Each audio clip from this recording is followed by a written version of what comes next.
Iran has widened its attacks across the Gulf and is now targeting industrial facilities like plants belonging to two of the world's largest aluminum producers. The Islamic Revolutionary Guard Corps, or IRGC for short, have claimed that the facilities were linked to the US military. Several employees sustained injuries at the facilities in the United Arab Emirates and Bahrain when they were hit on Saturday. Aluminium Bahrain, or ALBA, said the strike caused significant damage to its plant. The UAE operator also reported considerable damage to their site in Al Tawila. The strikes came just hours after the IRGC promised to retaliate for attacks on Iran's factories. They've accused Israel of being behind them in coordination with the US. Let's discuss this further with Justin Dargin. He is a senior non-resident fellow at the Middle East Council on Global Affairs. Justin, welcome to DW.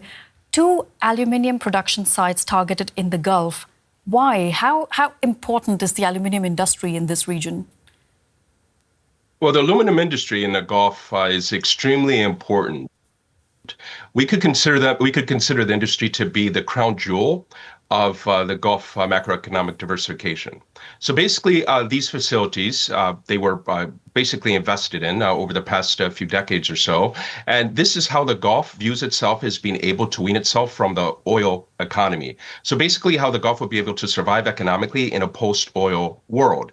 So what we see is that initially, Iran had been targeting much of the energy infrastructure of the region. Of course, we see ports that were hit, pipelines, and also we saw Ras Laffan, the world's largest integrated LNG production facility. But now we see that Iran is moving to, let's say, the more downstream elements of the energy sector.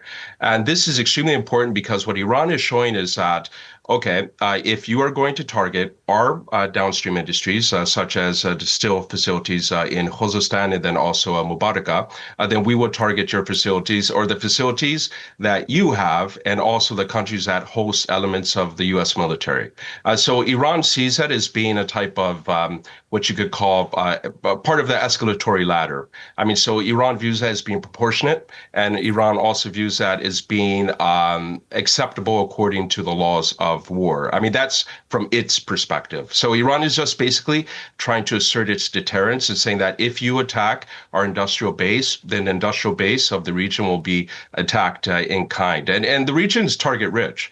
I mean, you have so many different concentrated facilities that deal with the upstream industry in terms of oil and gas, and then also manufacturing, and then various other industries as well. So this is quite a notable escalation we see right now. Could you walk us through who the major players are, the major aluminium players in the region? Yeah, so of course we have the UAE, and we also have Bahrain and Qatar as well. I mean, so these are the big three, so to speak. But the UAE, for instance, produces about 2.5 million tons of aluminum, let's say, per year, 2025. Figures. Then if you look at Bahrain, Bahrain produces about 1.5, 1.6 million tons. And then also if you look at Qatar, Qatar produces about 500,000 tons or so. I mean, so the region overall, if you combine all of the aluminum production, it's about, we could say, 10%. 9 to 10% of global aluminum production, which is a major non-Chinese source of aluminum production because China dominates the market about 60% or so. So when you're looking at, let's say, countries that were attempting to reduce their reliance upon China, so if you look at the U.S. in particular, and to a certain degree the EU, both countries respectively import around 20% of their aluminum from the Gulf region. So it's absolutely essential, we could say, for the global economy and also for countries that were attempting to diversify as well from China's dominance in the market. As you've just said, over the past decade, the Middle East has become a major aluminium production hub, accounting for around 9% of global aluminium production.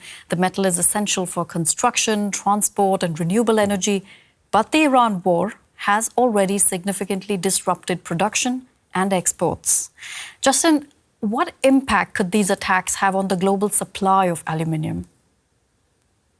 Oh, well, I mean, we're already starting to see how the global price of aluminum has been escalating. I mean, so aluminum is essential for nearly everything that we can think of. Even myself, my glasses have a very high component of aluminum. So what we will see is that this will ripple through the entire global economy. I mean, so on one hand, you see the direct strikes at, of course, the oil and gas sector in the region.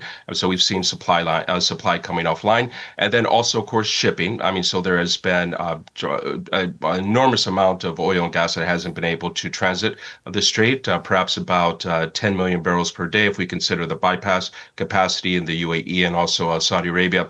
So we're seeing mutually reinforcing impacts that will ripple through the global economy. On one hand, the inputs that are necessary in order to be able to produce the commodities that we need daily, and then also the transport for these commodities, and then as well, the commodities themselves. So it's just going to have a very dynamic effect, and it's going to put inflationary pressure throughout the entire global economy. And this is one thing actually we need to consider. Iran is not just focusing on military targets and, of course, looking at the oil and gas sector, but it's also exporting inflation. So that's one thing that we really have to understand about Iranian strategic thinking is that they want to export inflation throughout the global economy, and in particular to harm the interests of the countries that are participating, of course, in the conflict, and then also to put pressure on countries that they believe will be able to influence the U.S. and Israel to implement some type of ceasefire. So, Justin, your glasses have aluminium. Remind us, where else do we use aluminium in our daily lives? Basically everywhere. For instance, one of the most common goods, of course, are beverage containers, for instance, for our soda and what have you. And then also, if you look in the kitchen, pots and pans. If you look outside of your home or apartment, look at the roofs, for instance. You can also see the aluminum siding. If you look at even cars, automobiles, they have a very significant proportion of their components are manufactured by aluminum or utilizing aluminum. In addition, you can see that aluminum is utilized in the defensive industry, so armament manufacturing as well. So missiles, drones, satellites, and what have you. I mean, so aluminum, you can say, touches nearly every single facet of modern life. And aluminium is important for the renewable sector, is that right? Essential, absolutely essential for the How? Could you talk about that a little bit? Energy sector. Aluminum is sure, absolutely. So, I mean, aluminum is necessary for the solar industry. So, for instance, if you look at photovoltaic material panels, so aluminum is quite a significant part. It's one of the most critical parts, actually, if you look at the manufacture of PV panels. And then also, if you look at, for instance, the wind energy industry, so turbines, blades, so on, quite essential. And then, and there are also other components of the renewable energy sector where aluminum is necessary in order to produce. So if we zoom out and look at the big picture, one consequence of this war is that many countries are going to be pursuing much more aggressively their investments in decarbonization. Of course, so renewable energy overall, also energy efficiency, let's say programs.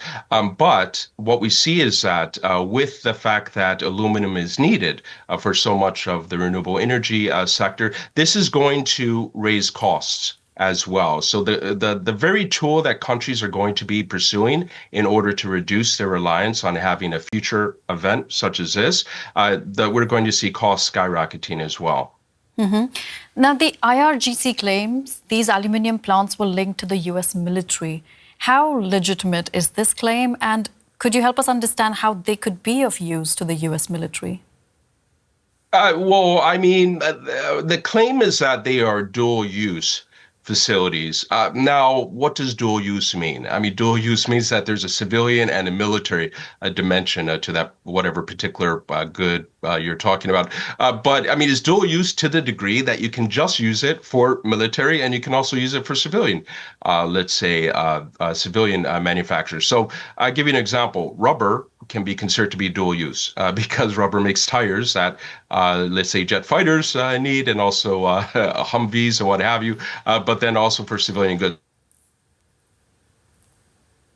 So, I mean, there's not necessarily a direct relationship between these facilities and the U.S. military-industrial complex. Now, that being said, there is, I mean, the U.S. military-industrial complex does use aluminum, which is basically sourced from the open market. And as I indicated earlier, about 20% of U.S. imports come from the Gulf region. I mean, if we want to stretch the analysis, then yes, you could say that aluminum, which is produced and exported from the Gulf region, does in certain ways end up in U.S. armaments production. But there is no direct linkage. And then in addition to that, I mean, there haven't appeared to be any type of covert or classified security linkages, direct security linkages between the U.S., Israel, and then these aluminum facilities. So they're basically broadening what any type of what any acceptable or rational definition of what dual use means. Thank you so much for all of your insights, Justin Dargin of the Middle East Council on Global Affairs. Sure, pleasure. Thank you for having me. How do you think a storage of aluminium supplies exacerbated by the Iran war would impact your life? Let us know in the comments. If you found this video informative, please hit the like button. And if you haven't already, don't forget to subscribe.